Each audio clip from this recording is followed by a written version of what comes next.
Alright, quick DIY video on doing brake rotors and pads.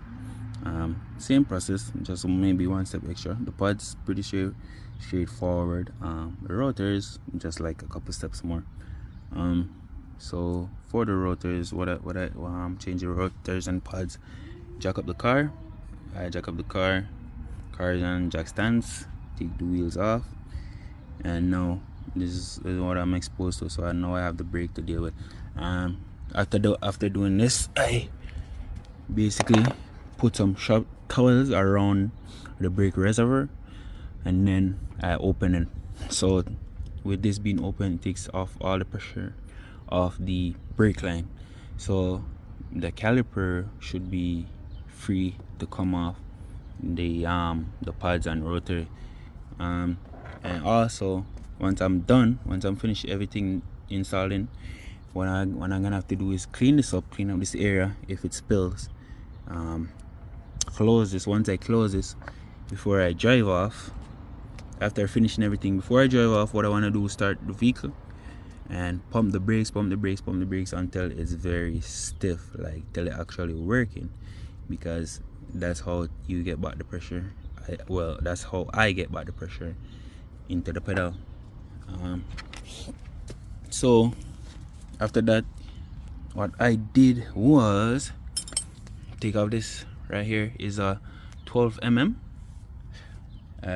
That's just the brake bracket, just holds up the line, or takes the pressure off the line, I guess.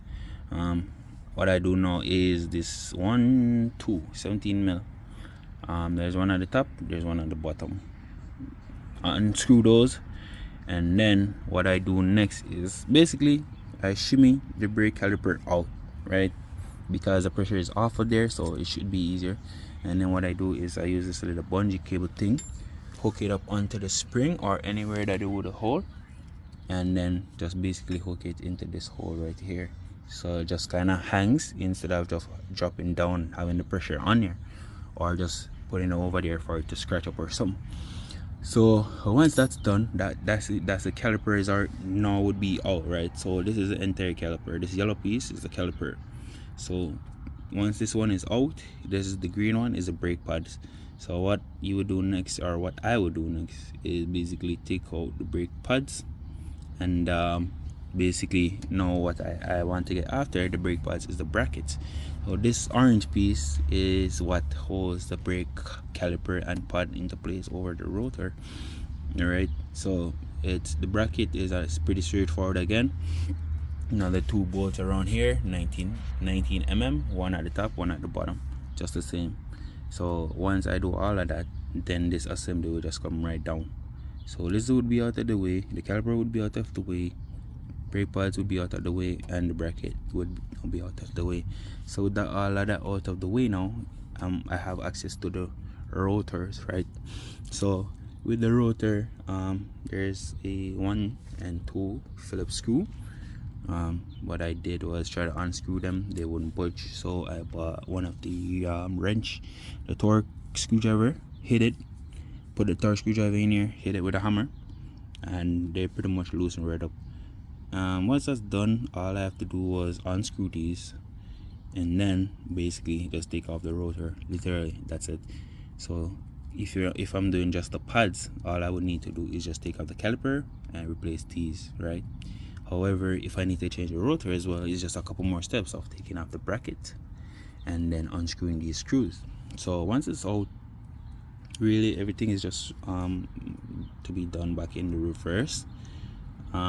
Put this, I'll just basically put the new rotor on, tighten up the Phillips screws, not too much, I guess, and then put the bracket back on. And once the bracket is on, put back the brake pads on from both sides. And then once the brake pads on, I use the brake tool to press the pistons back into the place. This particular will have 2 pistons up front and 1 in the back. So there's 2 pistons here, as you can see, 1, 2. I press those in, and then once those are in, it should fit on here snug, very snug. And then I tighten these back up, tighten everything up, make sure everything is tight and good, before dropping the car down. And then, as I said, when I'm ready to drop the car down, once I started, I'm just gonna press the brake, like press it up before I drive, and make sure that it's firm again and that the pedal is not soft. If the pedal is soft, then maybe something is wrong, something is leaking. I would not drive it off. So I would have to figure that out a little bit furthermore. There's another thing with these 3.7, but I don't know if it's just a 3.7 or just the third gen, the 4G in the Acura 4G. So from 2009 to 12 or 14, I'm assuming. However, I don't know if it's a 3.7 only or if it's all of them. So what I've noticed is this rotor is technically size-wise bigger than the front, which I found strange initially. So you know, same process. So same process with doing I do with you in the back. The back one I think is 12 mm and 17 mm. So the same treatment. Caliper first, one up here, one down at the bottom. And then the same thing with the bracket, same thing with the brake pad, same everything for the front is the same for the back, just a smaller scale. So the what I've noticed with the rear, you're gonna have to take, what I do is I take this plug from the older rotor and just plug it back up in here. Also what I've noticed with these cars is that this here has a nice little bulge. The front one is pretty much flush, so it's here straight into here. However, this has like a nice little bulge over here. The thing with this is, while I was taking it out, I realized it didn't want to come off. Then I realized that I had to drop the parking brake. So technically inside of here, this little bulge area, pretty bulge, is the brake, the parking brake.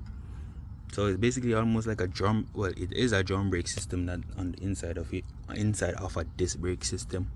I did not know that. So inside of here is a drum brake system that controls the parking brake pretty much, and then here, I guess it's just for your driving brake. But food for thought. And once I'm finished, I put the wheels back on and press up on the brakes, and then take it for a spin. That's driving. That is that.